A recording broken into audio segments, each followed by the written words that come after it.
no ifampiresana antsika amin'ity lanonana izay ankalazana ny andro raisam-pirenena ho an'ny mporotsaka an-tsisabo ity.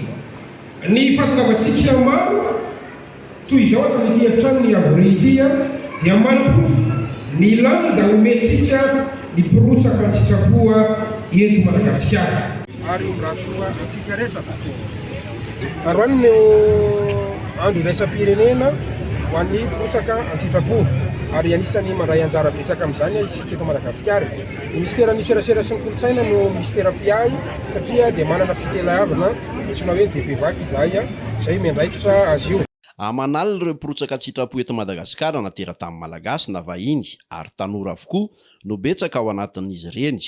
Mihoatra lavitra ny zava-bita amin'ny fanjakana ny zava-bita ny mporotsaka an-tsitrapo, hoy ny ministra ny serasera sy ny kolotsaina Gazikara Fensoana io. Araka ny hitantsika teo dia manaliny ireo mporotsaka an-tsitrapo eto Madagasikara na teratany io na vahiny no mirotsaka amin'izay sehatra fipetrahana an-tsitrapo izay.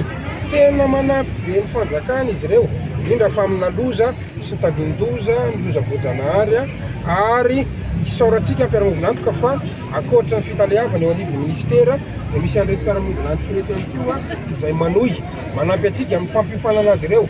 Raha misy ny olona tia tanindrazana dia ireo mporotsaka an-tsitrapo io izy. Mariana anio 5 Desambra moa ny andro iraisam-pirenena ho an'ny mporotsaka an-tsitrapo. Anisany manamarika izany isika eto Madagasikara, izay eo ambany fehin'ny ministera ny serasera sy ny kolotsaina. Andro iray manan-danja, hoy ny ministra, mba ampisehoana ny ezaka vita sy apresiana ny olom-pirenena irotsaka an-tsitrapo amin'ny fanasoavana ny mpiarabelona. Hatramina tolom-bahoaka dia nirotsaka an-tsehatra foana ny mpilatsaka an-tsitrapo, tsy no tambazam-bola, tsy no baikona. Misehatra be lehibe iseharan'izy ireo mba tsy lazatsika ny fanabeazana, ny fahasalamana, ny loza voajanahary, ny tsy fandriam-pahalemana, ary indrindra ny fanabeazana izay tena lahara-pahamehana ho an'ny mporotsaka an-tsitrapo eto Madagasikara. Ho fanohanana azy ireny dia hosikafana maimaim-poana ho an'ireo mpilatsaka an-tsitrapo maniry ny hanao hetsika sy fivoriana ireo ivon-toerana rehetra eo ambany fitantanan'ny ministera ny serasera sy ny kolotsaina. Nampitombo manokana ny masotsivana ireo mpilatsaka an-tsitrapo vahiny tonga eto Madagasikara sy maniry asa eto kosa ny ministera ny serasera sy ny kolotsaina. Misy amin'izy ireny mantsy ny ministra no mpisandoka fotsiny ka tonga hitsikilo ny harem-pirenena eto Madagasikara sy maka information momba ny zava-misy fotsiny ny tanjony fa saromany amin'ny filatsahana an-tsitrapo fotsiny zany.